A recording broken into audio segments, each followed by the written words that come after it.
ये बात हर कोई जानता है कि आज तक ना तो सोने के मृग की रचना हुई है और ना ही उसे किसी ने देखा है। फिर भी श्री रामचंद्र स्वर्ण मृग को पकड़ने के लिए उतावले हो गए। ये बात ठीक ही है कि जब इंसान की बुरे दिन आते हैं तो उसकी बुद्धि उल्टी चलने लगती है।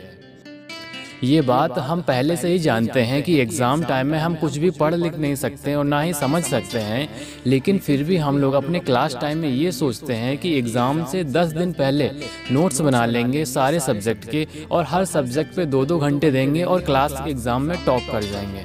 बट फिर होता क्या है, ये बात तो वो लोग अच्छी तरह से जानते हैं जिनके अभी क्लास चल रहे हैं। ये है आचार्य की चाणक्य नीति का 16वां अध्याय। इसमें हम लोग जानेंगे आचार्य के द्वारा कही गई काफ़ी सारी नई नीतियों को। तो चलिए बिना देरी किए हुए हम लोग शुरू करते हैं। आचार्य चाणक्य ने अगली दूसरी बात में ये कहा है कि इंसान अपने अच्छे गुणों के कारण ही महानता को प्राप्त करता है, ना कि ऊंचे आसन पर बैठने के कारण। राजभवन की सबसे ऊंची दीवार पर बैठा हुआ कौवा कभी भी गरुड़ नहीं बन सकता। आचार्य चाणक्य ने अगली तीसरी बात में ये कहा है कि हर इंसान को मान सम्मान मिलना वो उसके गुणों के कारण उस पर निर्भर करता है। गुणहीन इंसान के पास अगर पैसों का भंडार भी हो तो भी उसे वैसा मान सम्मान नहीं मिल सकता। जिस तरह से कम रोशनी देने वाला और दाग धब्बों के बगैर दूज के चांद की लोग पूजा करते हैं और उसे शुभ मानते हैं, लेकिन पूर्णिमा के चांद को ऐसा मान सम्मान नहीं मिलता। हमारे अपने ही बॉलीवुड में ऐसे कईयों एग्जाम्पल हैं जहां पे पैसे और ख़ानदानी विरासत के बलबूते एक्ट्रेस तो बन गए, लेकिन उनसे निकलने वाली हर एक फिल्म फ्लॉप होती है। वहीं दूसरी तरफ कुछ ऐसे एक्ट्रेस भी हैं जिन्हें लोग भगवान की तरह पूजते हैं। आचार्य चाणक्य ने अगली चौथी बात में ये कहा है कि जिस इंसान के गुणों की तारीफ दूसरे लोग करते हैं वह गुण से रहित होने पर भी गुणवान मान लिया जाता है। लेकिन अगर इंद्र अपने मुख से अपनी खुद की ही प्रशंसा करे तो भी उसे छोटा ही माना जाएगा।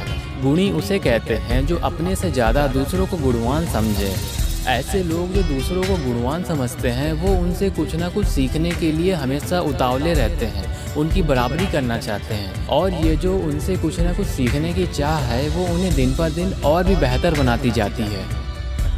आचार्य चाणक्य ने अपनी 5वीं बात में ये कहा है कि जिस तरह से सोने के आभूषण में हीरे को जड़ देने से उसकी शोभा, उसकी कीमत और भी ज़्यादा बढ़ जाती है, उसी तरह से व्यक्ति को चाहिए कि वो धैर्यपूर्वक अपने अंदर गुणों का विकास करे और अपने व्यक्तित्व यानी कि पर्सनैलिटी को परफेक्ट बनाए और हमेशा कुछ नई स्किल सीखने की उत्साह जरूर रखे।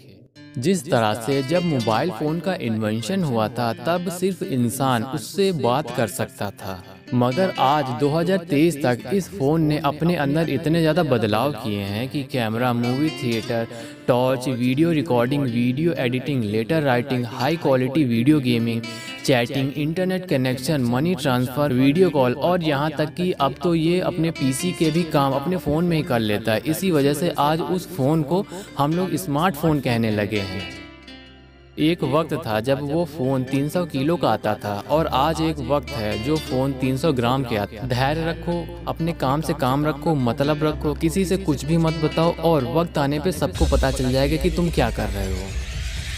आचार्य चाणक्य कहते हैं कि इंसान को ऐसे पैसे की कामना नहीं करनी चाहिए जो दूसरों को नुकसान पहुंचाकर जमा किया हो, धर्म विरुद्ध कार्य करके या फिर शत्रु के सामने गिड़गिड़ा करके प्राप्त किया हुआ पैसा अकल्याणकारी और अपमान देने वाला होता है। इंसान को ऐसा पैसा लेने की तो सोचनी ही नहीं चाहिए। हमारे भारत में ही ऐसे महान सूरवीर जन्मे हैं जो दुश्मन के सामने कभी भी झुके नहीं। उन्होंने अपना हक दुश्मनों से लड़के छीना है, उनके सामने गिड़गिड़ा कर नहीं। आचार्य ने 7वीं बात में ये कहा है कि अपमानित होकर के जीने की बजाय मर जाना ज़्यादा अच्छा है, क्योंकि मृत्यु तो क्षण भर का ही कष्ट देती है, लेकिन अपमानित होना व्यक्ति को दिन प्रतिदिन कष्ट देता है। आचार्य चाणक्य ने अगली 8वीं बात में ये कहा है कि जो विद्या किताबों तक ही सीमित है, जो पैसा दूसरों के पास पड़ा हुआ है, वो ज़रूरत पड़ने पे ना तो विद्या काम में आ पाती है और ना ही पैसे का इस्तेमाल हो पाता है। इंसान को चाहिए कि विद्या कंठस्थ होनी चाहिए और पैसा उसके हाथ में होना चाहिए, तभी इसका होना सार्थक है। आचार्य ने ये आखिरी बात बोली है कि मधुर बोलने वाले से सभी प्राणी खुश रहते हैं अतः व्यक्ति को हमेशा प्रेम वचन ही बोलने चाहिए। उसे चाहिए कि वो अपनी वाणी में अमृत रूपी और मधुरता घोल के बोले। व्यक्ति को वाणी से दरिद्र नहीं होना चाहिए। आचार्य ने अच्छी तरह व्यवहार करने को कहा है। जो इंसान मीठी बातें बोलता है, यानी कि अगर कोई भी इससे कोई भी सवाल जवाब करता है तो वह उसे जवाब बहुत ही आराम से देता है। ना तो उसकी आवाज़ ज़्यादा तेज होती है और ना ही धीरे। जवाब देते वक्त उसके चेहरे पे एक हल्की सी स्माइल होती है। मैं तुम्हें अपना एक्सपीरियंस बताता हूँ कि जब भी मैं किसी से बात करता हूँ या फिर कोई मुझसे कुछ भी पूछता है तो सबसे पहले मैं उससे आई कांटेक्ट करता हूँ, पोलाइटली और स्माइल के साथ उसका जवाब देता हूँ। क्योंकि ऐसा करने से मुझे कोई भी टैक्स पे नहीं करना पड़ रहा है, बल्कि मुझे भी रिस्पॉन्ड में ऐसे ही पोलाइटली और स्माइल के साथ जवाब मिलते हैं, जो कि मेरे अंदर की पॉजिटिव एनर्जी और सेल्फ कॉन्फिडेंस को बढ़ा देता है। यहाँ पे आचार्य की चाणक्य नीति का अध्याय खत्म होता है। अब आपसे मिलेंगे इसके दूसरे अध्याय में। अगर आपने इससे पहले के सभी अध्याय नहीं देखे तो आप मेरे प्लेलिस्ट में जा करके सब विजिट कर सकते हैं। तब तक के लिए आप अपना ध्यान रखिएगा। जय हिंद, वंदे मातरम।